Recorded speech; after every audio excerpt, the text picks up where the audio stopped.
And nakapagsulat ako lately ng una kong nobela. Nakapagawa na rin ako ng scriptwriting manual na medyo technical. So, nasubukan ko na lahat ng klase ng pagsusulat na pwedeng gawin. Nag-try akong konti ng comics dati. Hindi masyadong umobra din. Radio, hindi masyadong umobra. TV, nakapagsulat na rin ako sa TV. O sa pelikula. So, open ako Yung salawan akong tao Mag-aala ako. Ayaw kong isa lang. Ayaw kong ganito lang ako. Malikot ako Yung lipat dito, lipat doon. Try dito, try ito. Iba-iba. Kung pwede, iba-ibang genre, iba-ibang mediums. So, marami na rin ako nasulatan. At ang dami ko pang gustong isulat. Ang dami ko pang gustong gawing libro. Ang dami ko pang gustong gawing pelikula. So, marami pa gustong gawing ibang klaseng forma, ibang klaseng genre. Lalo na ngayon, exciting Iba na ang medium ngayon This past years, lalo na this past year. At lalo na when I was writing the novel. Iba na Ang arbiters ng taste, hindi na critics lang or teachers lang sa internet, sa information technology, sa cellphone, at sa lahat ng nangyayari ngayon sa technology, ang kasama na sa arbiters ng taste ng tao Kumbaga na-democratize na ang art Mas marami na pong Yung mga nagsusulat ng mga comments sa blog, sa internet, kung minsan ang sensible ng mga sinusulat nila and well written. Hindi ko alam kung ni-revise pa nila. Yung mga namimit mo sa kalsada, yung nakakausap ng mga estudyante, kumbaga, clean-name na nila yung dating mga elitista lang na mga taong nagsasabing, kami lang ang marunong magbasa ng nobela, kami lang ang marunong mag-comment sa short stories, kami lang ang marunong tumingin sa pelikula, kami lang ang pwedeng gumawa ng criticism. Clean-name na rin nila Pag nakausap mo sila, maski mga ordinaryong tao, nagbablog, or nagte-text, may mga insights sila na hindi ko nababasa sa mga nababasa kong mga nag-movie review. Paulit-ulit sa magazine na nagsasayang lang ng space. Sinasummarize lang nila yung pelikula. Ito mayroon Anong nagsasabi na ito lang movie critic na to ang marunong, na hindi marunong itong estudyante.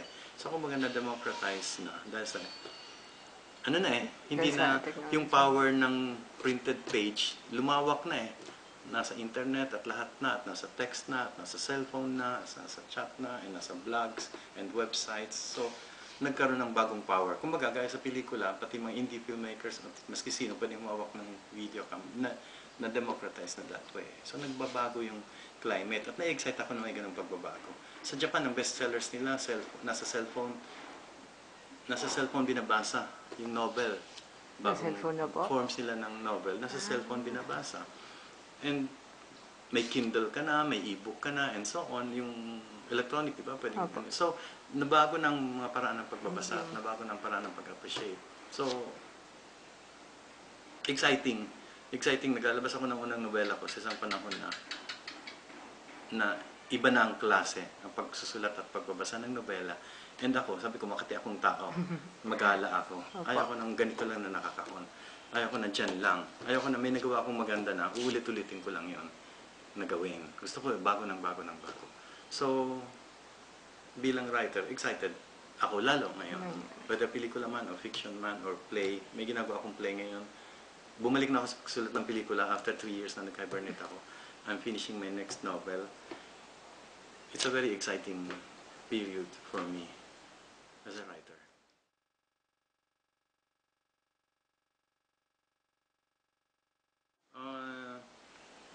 Makinig kayo sa maraming tao sa palibot, makinig kayo sa teachers, makinig kayo sa critics, makinig kayo sa iba pang writers, makinig kayo sa mga magulang at sa mga kaibigan. But in the end, ang mas pakinggan nyo, sarili nyo. In the end, ang hanapin nyo yung sarili nyo.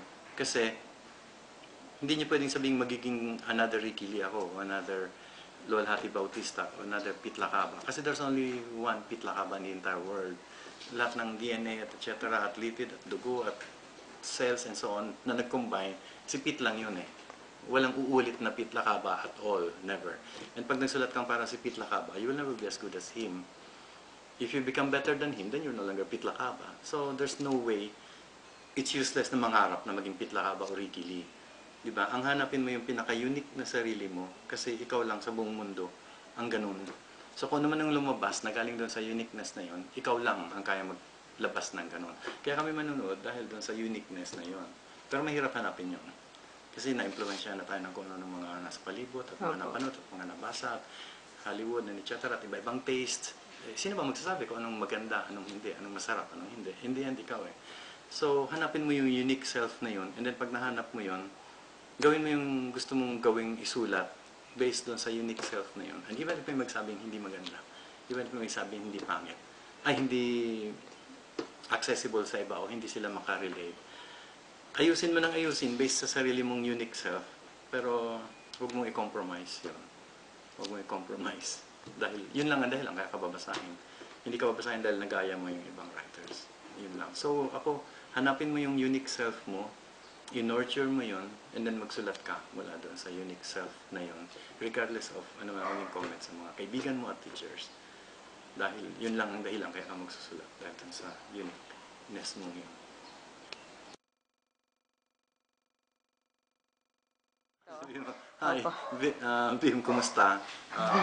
Actually, usually nagpapadala si Bim Opo. ng mga estudyante sa akin. So, I welcome that.